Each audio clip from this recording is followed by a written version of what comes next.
So Donald Trump just gave Canada 72 hours to accept new trade terms or face total economic severance. Not renegotiation, not further talks, severance. The ultimatum was delivered to the Canadian Prime Minister's office at 6:47 am Eastern on a Monday morning, and by market open, the Canadian dollar had dropped 4 cents against the US dollar. 4 cents in 90 minutes. Currency markets don't move that fast unless institutional investors believe a sovereign economic relationship is about to fracture. And according to sources on both sides of the border, this isn't negotiating theater. This is the United States preparing to fundamentally restructure North American economics. Integration, because one man has decided that bilateral trade deficits represent personal humiliation. The ultimatum contains 7 specific demands. Immediate elimination of all Canadian tariffs on American agricultural products. Elimination of supply management systems protecting Canadian dairy farmers. Mandatory acceptance of American pharmaceutical pricing as the baseline for Canadian drug costs. Removal of all cultural content protections that favor Canadian media companies. Acceptance of American jurisdiction over Arctic resource extraction disputes. Reduction of Canadian corporate tax rates to match or go below American levels. And complete Canadian withdrawal from any trade negotiations with China. 7 demands, 72 hours, no room for discussion. According to officials who reviewed the document, the language wasn't diplomatic, it was transactional. Accept the terms of the United States begins systematic dismantling of cross-border supply chains that employ 1.7 million American workers and 2.3 million Canadian workers. Warren Buffett released a statement 4 hours after the ultimatum became public. The Oracle of Omaha, who has spent 6 decades avoiding public commentary on trade policy, issued a warning that sent tremors through financial markets from Toronto to Tokyo. When you weaponize economic interdependence as a tool of personal grievance rather than national interest, you don't just damage the relationship, you damage the foundational assumption that trade agreements are negotiated between nations, not dictated by individuals. In 94 years, I've never seen an American president treat the country's largest trading partner as a hostile entity to be conquered rather than an ally to be consulted. When you hear what actually happened in the 48 hours before that ultimatum was drafted, when you understand the specific supply chain mechanisms that will collapse if Canada refuses, when you see the private assessments from American manufacturers who depend on Canadian inputs, you'll understand why economists on both sides of the border are calling this the most economically illiterate trade policy move in modern American history. This isn't about correcting imbalances or protecting American workers. This is about converting integrated North American production systems into political leverage. Hit subscribe because the 72-hour deadline is counting down and the cascading consequences have already begun. Let me walk you through how we got here, because this ultimatum didn't emerge from trade policy analysis or economic modeling. It emerged from a series of increasingly hostile personal interactions between Trump and Canadian leadership over the past 9 months. The deterioration began in February when the Canadian government announced new digital services taxes targeting American tech companies. The tax was modest, projected to raise 3.4 billion Canadian dollars over 5 years. But Trump interpreted it as a personal attack, according to sources who were present in White House discussions, not an attack on Americans. Corporate interests, a personal attack on him. What most Americans don't realize is that Canada is the United States' largest trading partner. Not China, not Mexico. Canada. The 2 countries exchange approximately $718 billion in goods and services annually. That's not just abstract trade statistics. That's automotive parts crossing the border 8 times during a single vehicle's assembly. That's electricity from Canadian hydroelectric dams powering American cities. That's Canadian lumber building American homes. That's American agricultural products feeding Canadian consumers. The relationship isn't just economically significant. It's economically integrated in ways that make separation catastrophically expensive for both sides. For 8 months after the digital services tax announcement, the relationship deteriorated through a series of escalating provocations. Trump imposed tariffs on Canadian steel, citing national security concerns. Canada retaliated with tariffs on American dairy and agricultural products. Trump threatened to revoke USMCA, the trade agreement he had personally negotiated and celebrated as his signature achievement. Canada responded by quietly exploring alternative trade relationships with European and Asian partners. Each action produced a counteraction. Each counteraction was slightly more aggressive than the last. And according to sources familiar with internal Canadian government discussions, the calculation in Ottawa was simple. Trump would eventually back down because the economic damage to American workers would become politically untenable. That calculation was wrong. According to leaked communications from the U.S. Trade Representative's office, Trump became increasingly fixated on what he called Canadian arrogance. The fixation wasn't economic. It was personal. In private meetings, he reportedly said that Canada was taking advantage of American generosity and treating us like we're weak. Senior economic advisors attempted to explain that integrated supply chains mean that punishing Canada punishes American manufacturers who depend on Canadian inputs. Trump's reported response was that American manufacturers should figure it out and that economic pain was necessary to teach Canada a lesson. The specific incident that triggered the 72-hour ultimatum occurred 3 weeks ago at a private dinner during an international summit. According to sources present at the dinner, Trump and the Canadian Prime Minister were seated at adjacent tables. During informal conversation, the Prime Minister made a comment about the importance of multilateral trade relationships. Trump interpreted this as a public rebuke. He reportedly stood up, walked to the Canadian Prime Minister's table, and said, "You have 3 weeks to decide if you want to be America's partner or America's problem." Then he returned to his seat. The entire exchange lasted less than 30 seconds. But according to diplomats who witnessed it, the shift in Trump's body language and tone was unmistakable. This was no longer about trade policy. This was personal. The room where the ultimatum was drafted sits in the West Wing, a small conference space adjacent to the Oval Office. It's furnished with a table that seats 10, 3 computer terminals, and walls covered with maps showing global trade flows.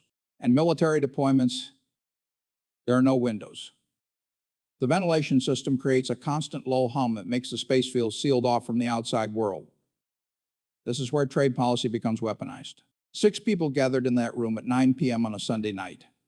The U.S. Trade Representative, 2 senior White House advisors, a deputy from the Treasury Department, a legal counsel from the Office of Management and Budget, and a speechwriter whose normal role involves drafting economic policy announcements.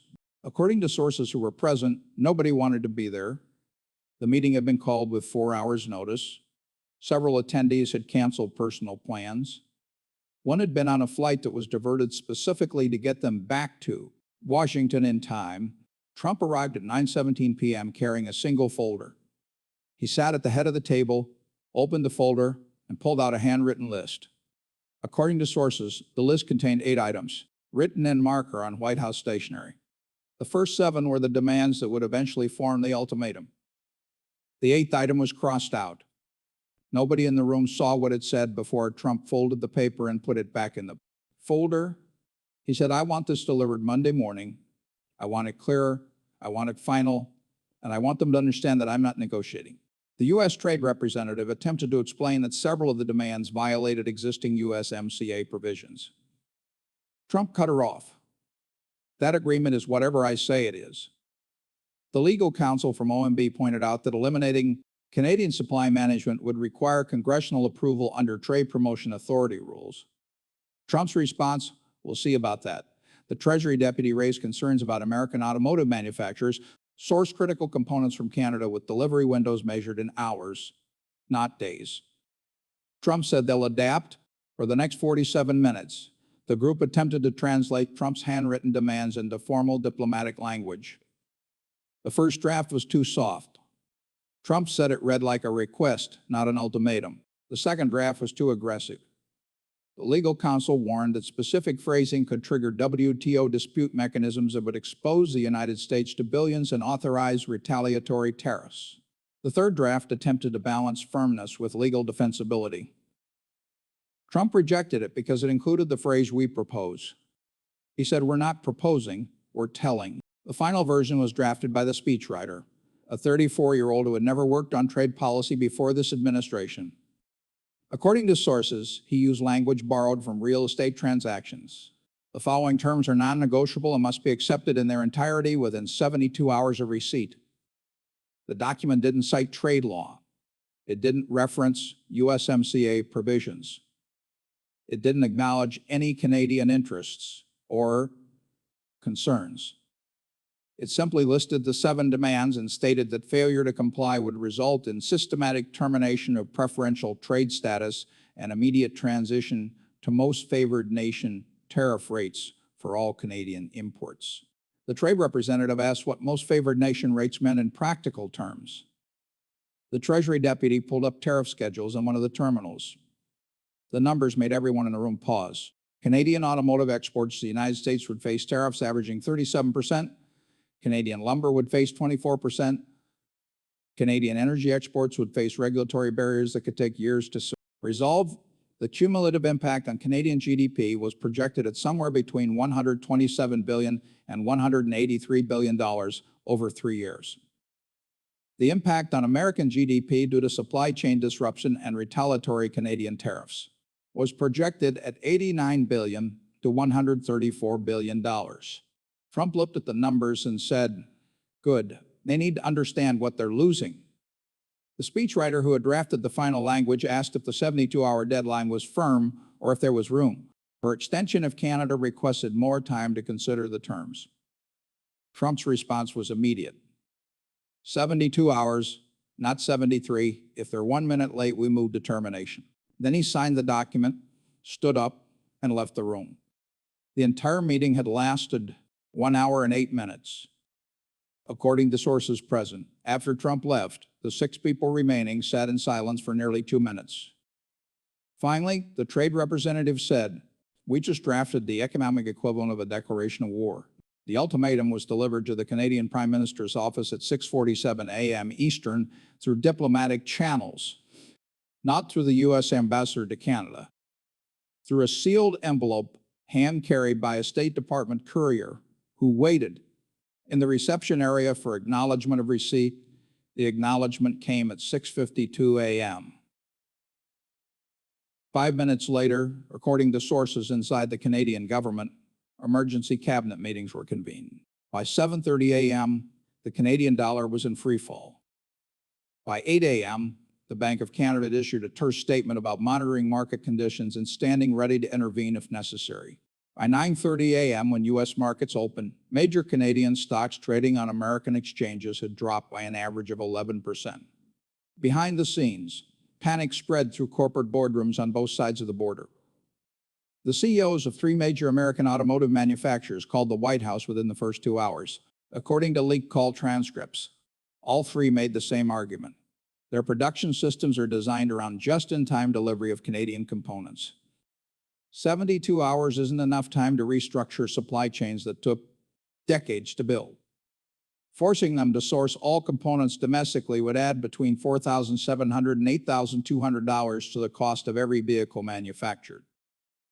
That price increase would make American vehicles uncompetitive globally and would cost between 340,000 and 580,000 American manufacturing jobs within 18 months. Trump's reported response to each CEO was identical. "You're a smart guy, you'll figure it out." When one CEO explained that the physics of manufacturing don't respond to ultimatums, that retooling factories requires years of capital investment and regulatory approval, Trump allegedly said, "then I guess you should have thought about that before you made us dependent on Canada." The call ended.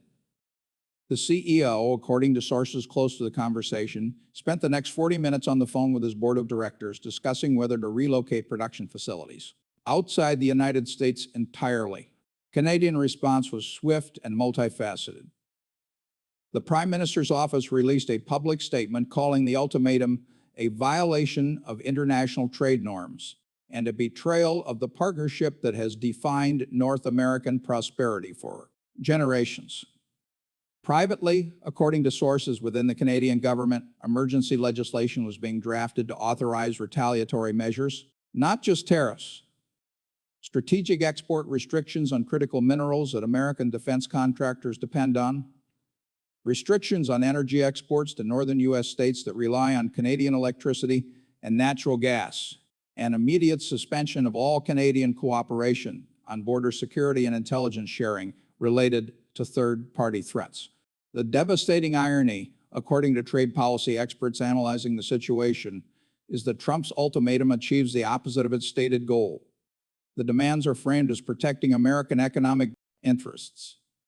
But by forcing Canada to choose between economic submission and seeking alternative trading partners, the ultimatum pushes Canada toward deeper trade integration with Europe and Asia. According to confidential planning documents that leaked from the Canadian Department of Foreign Affairs, Ottawa has already begun preliminary negotiations for expanded trade agreements with the European Union, Japan, South Korea, and Australia. The goal is to reduce Canadian economic dependence on the United States from the current 75% to below 50% within 7 years. Warren Buffett's full analysis, shared with a small group of institutional investors before being partially released to media, focused on what he called the permanent damage of temporary tactics. The economic argument was straightforward. Trade relationships between neighboring countries aren't like business contracts that can be torn up and renegotiated at will. They're infrastructure. They're physical factories built on the assumption that cross-border commerce is stable and predictable. Their supply chains optimized over decades to minimize costs and maximize efficiency. Their worker skills developed around specific production processes. When you introduce radical uncertainty into that infrastructure by issuing 72-hour ultimatums, you don't just disrupt current trade flows. You fundamentally alter the calculation that drives future investment. Decisions, according to Buffett's analysis, even if Canada accepts Trump's demands under duress, the damage is permanent. Because every company operating in North America now knows that integrated supply chains are subject to presidential whim. That knowledge changes behavior. Companies start building redundancy. They diversify suppliers. They relocate production to jurisdictions with more stable governance. They accept higher costs in exchange for lower political risk. The cumulative effect is a slow but irreversible degradation of North American competitiveness. The region that once dominated global manufacturing through integrated efficiency becomes a collection of separate, suboptimal production systems competing against more integrated regions in Europe and Asia. Buffett drew a parallel to a pattern he observed during the 1970s oil shocks. When OPEC demonstrated that energy supplies could be weaponized for political purposes, the global response wasn't just to find alternative suppliers. It was to fundamentally restructure energy dependence through conservation, efficiency improvements, and development of alternative energy sources. The short-term tactical leverage that OPEC wielded created long-term strategic adaptation that permanently reduced OPEC's market power. The same principle applies here.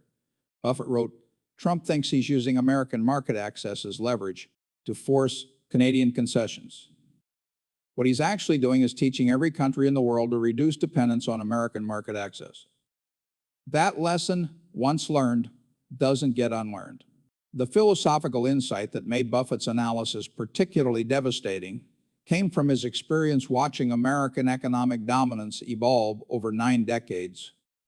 He pointed out that American power in the post-World War II era wasn't built on coercion.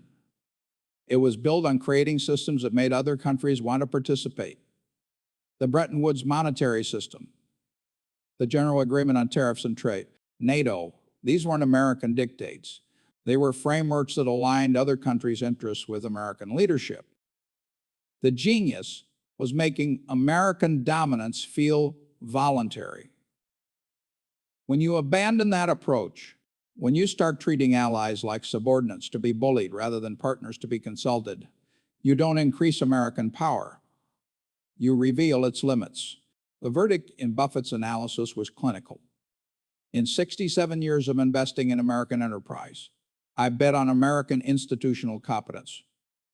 The assumption that America's leaders understand the difference between short-term tactical advantage and long-term strategic position.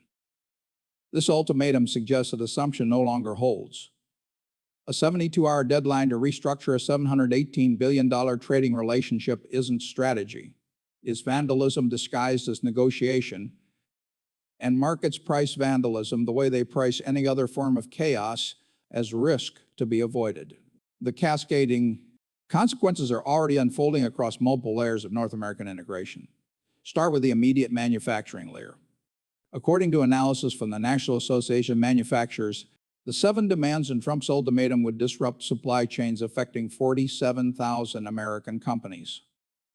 These aren't abstractions. These are factories in Michigan that receive Canadian automotive parts 8 times per day, chemical plants in Texas that process Canadian natural gas, electronics manufacturers in California that rely on Canadian rare earth minerals, construction companies across the Midwest that use Canadian lumber. For all of them, the 72-hour deadline isn't a negotiating tactic. It's an impossible deadline that forces them to begin contingency planning for supply chain collapse. The agricultural layer reveals particularly bitter irony. American farmers who supported Trump in both elections are now facing the prospect of losing their largest export market. Canada purchases $23.4 billion of American agricultural products annually, according to emergency briefings prepared by the American Farm Bureau Federation. If Canada responds to Trump's ultimatum by diversifying agricultural imports to non-American sources, U.S. farmers face permanent loss of market share. The replacement suppliers will be Brazil, Argentina, and Australia. Once Canadian food distributors establish relationships with those alternative sources and build the logistics infrastructure to import from them, they don't switch back. American farmers don't just lose this year's sales, they lose the market permanently. The energy layer shows how integrated systems create mutual vulnerability. Canada exports 3.9 million barrels of oil per day to the United States. That's not optional supply that can be easily replaced. The American refineries in the Midwest are specifically designed to process Canadian heavy crude. Switching to alternative oil sources would require billions in refinery modifications and would take 3 to 5 years to complete.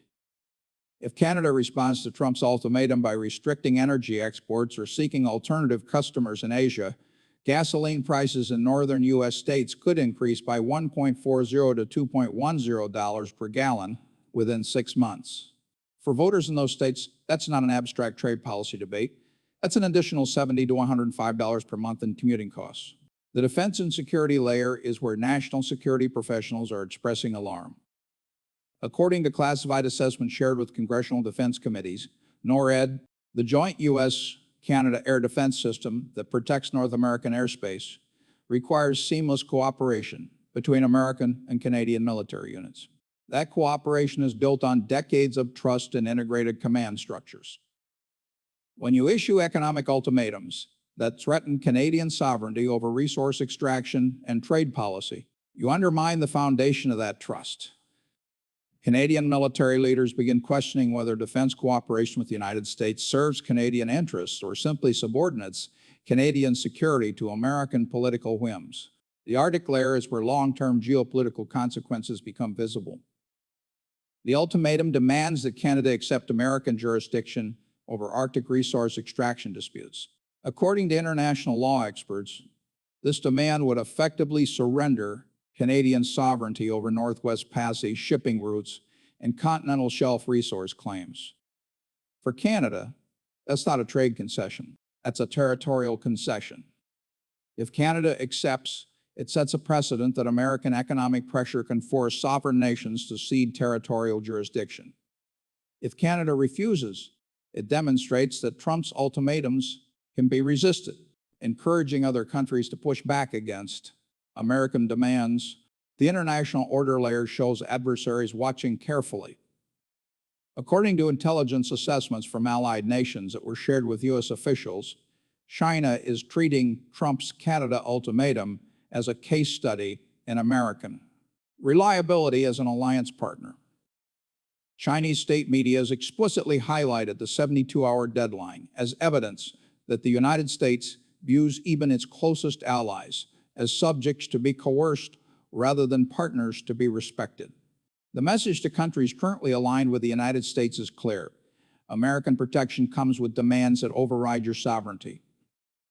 Deeper integration with Chinese economic systems comes with fewer demands on internal governance and trade policy. The irreversibility component manifests in capital allocation decisions that are being made right now in boardrooms and investment committees across North America. According to confidential surveys conducted by major business organizations, 73% of companies with cross-border operations are now developing contingency plans for reduced North American integration. Those plans involve relocating production, diversifying supply chains, and building redundancy that reduces efficiency but increases resilience against political disruption. The capital expenditure required to execute those plans is estimated at between $340 billion and $520 billion over the next decade. That's capital that won't be invested in expanding North American production capacity. It's capital spent on protection against American political instability. For the 45 to 75 demographic, the ones who build careers and retirement portfolios on the stability of North American economic integration, Trump's ultimatum represents a direct threat to accumulated wealth. According to analysis from major pension fund managers, the equity value of companies dependent on stable U.S.-Canada trade relationships has declined by an aggregate $287 billion since the ultimatum was delivered. That's not theoretical market volatility. That's retirement account wealth destruction measured in real dollars. For workers approaching retirement in affected industries, the question isn't whether the trade dispute will be resolved. The question is whether resolution comes before their 401 kilobits balances decline to the point where retirement becomes financially impossible. The compounding multiplier emerges from the timing of Trump's ultimatum. The 72-hour deadline expires on Thursday afternoon. If Canada refuses the terms, Trump has promised immediate implementation of maximum tariffs and regulatory barriers. The Congressional Trade Promotion Authority requires consultation periods and procedural steps that can't be completed in 72 hours. According to legal experts who have reviewed Trump's authority under existing trade law, he can't actually implement most of his threatened measures without congressional approval, which means the ultimatum is either a bluff that will be exposed when the deadline passes, or an attempt to circumvent congressional authority that will trigger constitutional litigation. Either outcome damages American credibility. If Trump backs down after Canada calls his bluff, it demonstrates that American ultimatums are empty threats. Every country watching will learn that presidential demands can be safely ignored. If Trump attempts to implement measures without congressional authority, it triggers constitutional crisis that forces courts to choose between enabling executive overreach or limiting presidential power in ways that weaken American trade negotiating credibility globally. The ultimatum creates a choice between two forms of institutional damage, neither of which strengthens American position. What we're watching is the transformation of North America's integrated economic system into a political weapon wielded by one individual without regard for institutional constraints or economic consequences. The 72-hour deadline, the $718 billion trading relationship at stake, the 1.7 million American jobs dependent on Canadian supply chains, the $4.7 to $8.2 thousand per vehicle cost increase if automotive supply chains collapse. These aren't just numbers. They're the load-bearing elements of an economic relationship that took 75 years to build and can be destroyed in 72 hours if political vanity overrides institutional competence.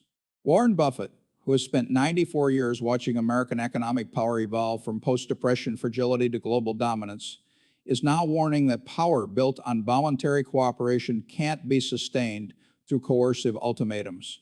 When you treat your largest trading partner as an adversary to be conquered rather than an ally to be consulted, you don't demonstrate strength. You reveal the desperation of a declining power trying to compensate for eroding institutional legitimacy with increasingly aggressive tactics. Markets price that revelation in real time. The 4-cent drop in the Canadian dollar, the $287 billion in equity value destruction, the 73% of companies developing contingency plans for reduced North American integration. These are capital allocation decisions reflecting one simple calculation. Integrated North American production is no longer a safe foundation for long-term investment when it can be disrupted by 72-hour presidential ultimatums. The damage is compounding with each hour that passes toward the Thursday deadline. Canadian officials are preparing retaliatory measures.